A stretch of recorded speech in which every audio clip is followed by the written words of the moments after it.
Aunty کی شرمگاہ کی مالش کرنے کی 3 ایسی طریقے جن کو آنٹی شوق سے پسند کرتے ہیں۔ بلی کا مساج کیسے کریں؟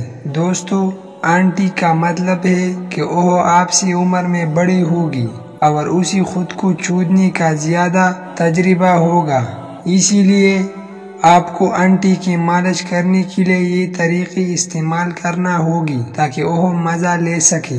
آج کی مصروف زندگی میں ہر کوئی وہ پیسے کے پیچھے بھاگتا ہے، وہ بھول جاتا ہے کہ اس کی بیوی کی بھی کچھ خواہشات ہوتی ہیں۔ ہر عورت چاہتی ہے کہ وہ مطمئن ہو سکتی ہے، لیکن اس کا شوہر اس کی طرف توجہ نہیں دے پا رہا ہے۔ پھر وہ خود کو مطمئن کرنے کے لیے گھر میں بیٹھی اپنی بلی کی مالش کرتے ہیں، جس سے وہ تھوڑا سا ہو جاتا ہے مطمئن محسوس کرے۔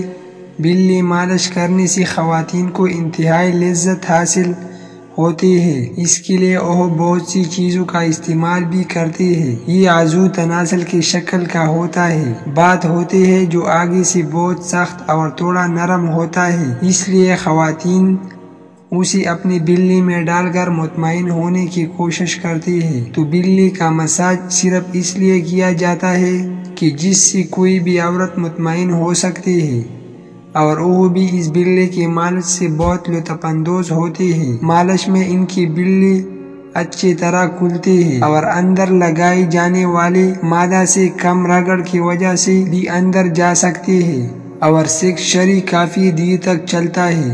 دوستی کی بلی کا مساج اپنے آپ میں ایک فن ہے تاکہ عورت مطمئن ہو جائے اور وہ مساج کے دوران گرم ہو جاتی ہے۔ پھر جو مزہ کسی بھی عورت کو ہم بستری میں ملے گا وہ کسی اور طریقے سے نہیں ملے گا۔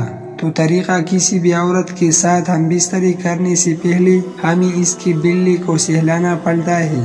اس میں آپ کو اپنے ہلکے ہاتھوں سے کسی بھی عورت کی بلی پر ہلکی ہلکی ہلنا پڑتا ہے، اور یاد رکھیں کہ خواتین کو زیادہ مزہ آتا ہے، کبھی جلدی میں نہیں آتا۔ آپ کو اس کے ساتھ پیار سے پیش آنا ہے تاکہ وہ آپ کے ہم بستری سے لطف اندوز ہو سکے، اسی لیے آپ کو اس کی بلی کا علاج کرنا ہوگا۔ محبت کے ساتھ مساج کرنا چاہتے ہیں، اسی لیے سب سے پہلے آپ کو خواتین کی بلی پر ہاتھ رکھ کر آہستہ آہستہ چلنا ہے۔ شروع میں اپنی انگلی اس کی بلی کے اندر نہ ڈالیں، ایسا کرنے سے وہ ٹھیک سے لطف اندوز نہیں ہو پاتی۔ بلی کو سہلانے کے بعد آپ کو اس عورت کے دونوں ٹانگیں کھولنے ہیں تاکہ ان کی چوٹ کھل جائے اور آپ کی انگلی کو جانے میں آسانی ہو۔ پھر آہستہ آہستہ آپ کو ان کی چوٹ میں ایک چھوٹی انگلی ڈالنی ہوگی، ایسا کرنے سے وہ پرجوش ہو جائے گی۔ پھر آپ آہستہ آہستہ اپنی انگلی اس کے